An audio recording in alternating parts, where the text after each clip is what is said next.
In grammar, an antecedent is an expression that gives its meaning to a proform. A proform takes its meaning from its antecedent, for example, Susan arrived late because traffic held her up.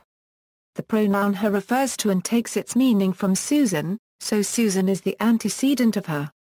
Proforms usually follow their antecedents, but sometimes they precede them, in which case one is, technically, dealing with postcedents instead of antecedents.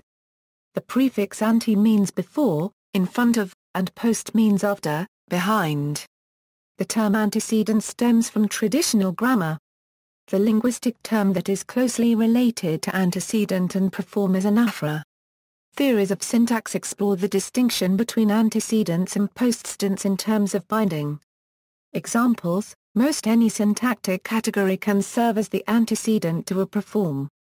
The following examples illustrate a range of proforms and their antecedents. The proforms are in bold, and their antecedents are underlined. A. Willie says he likes chocolate. Noun as antecedent. B. My eccentric uncle likes chocolate. He tells everyone to buy him chocolate. Noun phrase as antecedent. C. Larry was helpful, and so was Kim adjective as antecedent. D. He arrived in the afternoon, when nobody was home. Prepositional phrase as antecedent. E. Thomas plays soccer in the park.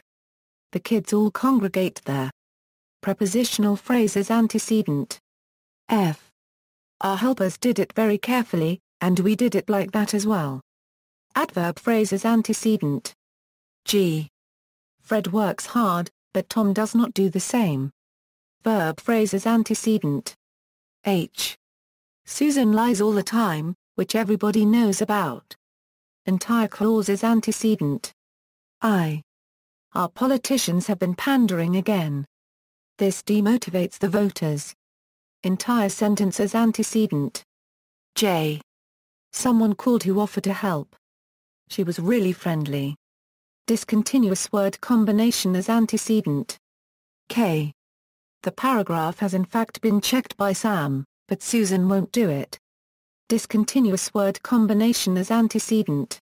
This list of proforms and the types of antecedents that they take is by no means exhaustive, but rather it is intended to merely deliver an impression of the breadth of expressions that can function as proforms and antecedents.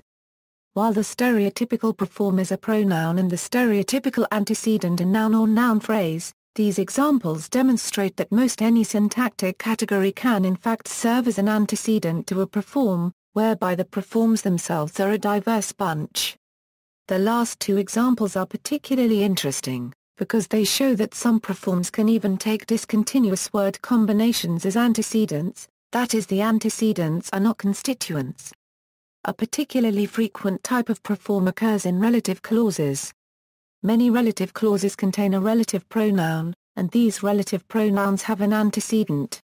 Sentences D and H above contain relative clauses. The proforms when and which are relative proforms. Postcedents, the ante in antecedent means before, in front of.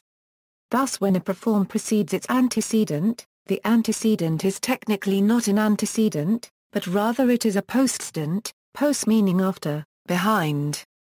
The following examples illustrate postcedents. A. When it is ready, I'll have a cup of coffee. Noun as postcedent. B. In her bed, my friend spends the entire morning. Noun phrase as postcedent. C. It bothered me that she did not call.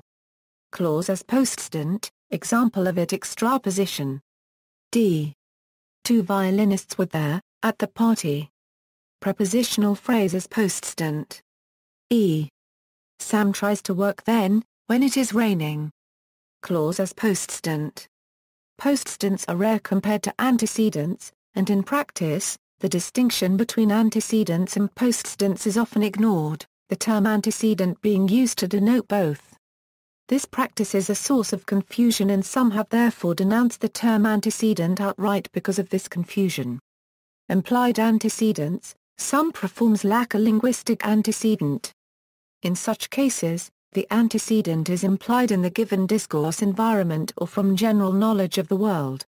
For instance, The first-person pronouns I, me, we, and us and second-person pronoun you are proforms that usually lack a linguistic antecedent. However, their antecedents are present in the discourse context as the speaker and the listener. Pleonastic proforms also lack a linguistic antecedent, for example, it is raining, where the pronoun it is semantically empty and cannot be viewed as referring to anything specific in the discourse world. Definite proforms such as they and you also have an indefinite use, which means they denote some person or people in general, for example, they will get you for that, and therefore cannot be construed as taking a linguistic antecedent. See also, binding, generic antecedent, notes. References.